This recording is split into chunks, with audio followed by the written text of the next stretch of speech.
Valorant mechanics are so different from every other console FPS, it can be really difficult to master without knowing exactly what to do and how to practice. In this video, we'll go through 3 different warm-ups targeting counter strafing, swinging, and crosshair placement while passively practicing your aim throughout them all. Let's get into it. First, we'll start off with counter strafing. This is the #1 mechanic and first building block you should master before moving on to anything else. Especially while the game is new and everyone isn't fully adjusted to the aiming style, staying mobile and being a hard target to hit is crucial to dominating your games. The other great part about all these warm-ups is they start practicing the skill in its most basic form and get progressively harder throughout, which is great for both training and warming up. Starting with wall practice, I want you to go to the center pillar and practice counter strafing shooting to the left and the right side of the pillar. Start slow and gradually increase your pace. As you start to mess up, restart at the slow pace and work your way back up again. Eventually, when you're skilled enough, you'll be able to hit all your shots while dead zoning consistently. If you want to know about dead zoning, I talk more about it in my mechanics video, you should check it out. Next, we can move on to eliminate 100 far. You can start by standing right behind the stairs and practice strafing back and forth while engaging targets in between movements, also known as counter strafing. Start by moving back and forth at a normal pace, but take your time to stop, aim, and shoot, and then go back to the normal pace movement once you kill the target. As you get more comfortable stopping, aiming, and shooting, increase your pace. Generally, you want to hit around 8 or 9 out of every 10 shots. If you're below this, you should slow down your aiming and shooting. If you're hitting 10 out of 10 shots, you can speed up a bit and push the boundaries. It's also important to keep in mind that when you miss, make sure you're still moving in between each burst and continuing to be a hard target to hit.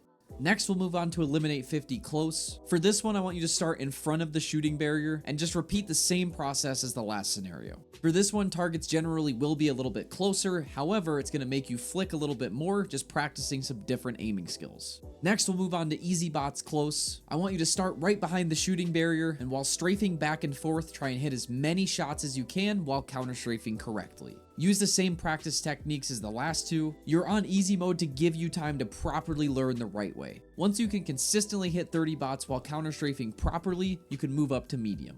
Next, we'll move on to easy bots far. I want you to start with your back against the brick wall behind you, and then repeat the process from the last scenario. For this one, your adjustments are going to be a little bit smaller, but your targets will also be a little bit smaller as well, just practicing some different aiming skills. Lastly, I want you to go into a deathmatch. Play this deathmatch with counter strafing as your sole focus. How many kills you get doesn't matter, hitting clean headshots doesn't matter. Even if you go 0-40 in this deathmatch, but you counter strafed properly and all of your bullets were going straight, you're doing good. Next, we can move on to some of our swinging warm-ups. I go over swinging properly more in depth in my console mechanics video, so make sure you check that out after, but here's how to practice it.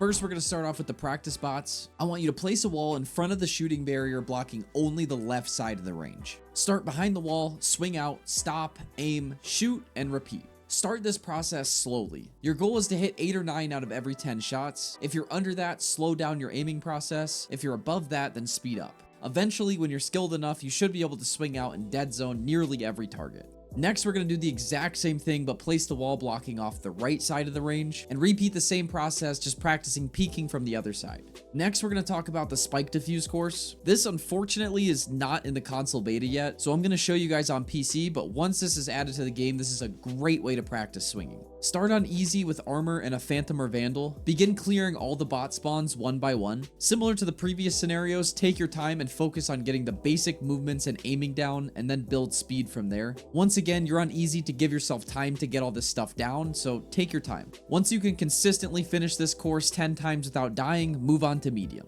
Lastly, I want you to play a deathmatch. Once again, I want you to play this deathmatch with the sole focus being swinging. How many kills you get doesn't matter, hitting clean headshots doesn't matter. As long as you're swinging every main angle properly, you're doing good.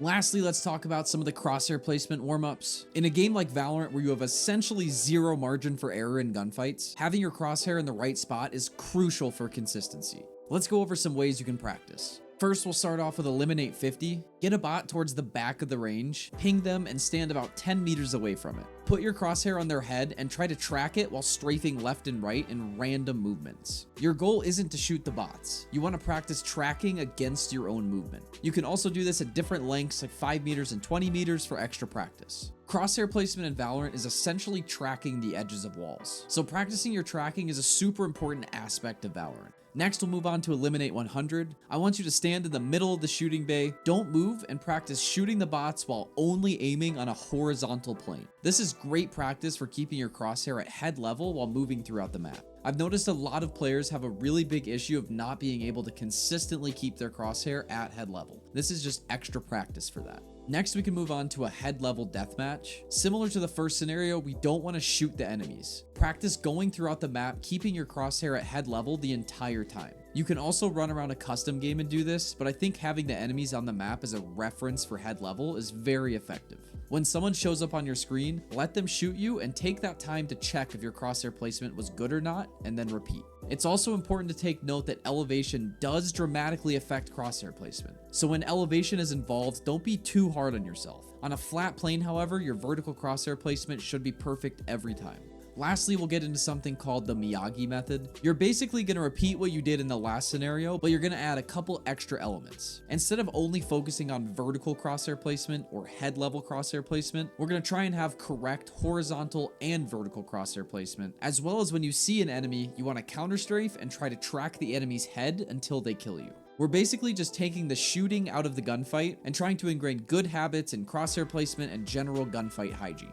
I recommend using these as your warm-ups every day, then play a normal deathmatch after just to get loose before your comp games. It's usually best to stick to one category for at least a week or two to fully get it down before moving on to the next one. A big mistake I see a lot of people make is trying to go too fast and work on too many things at once, to the point they end up not improving anything. I'll be coming out with a full console aim guide soon as well, so make sure to like and subscribe so you don't miss out.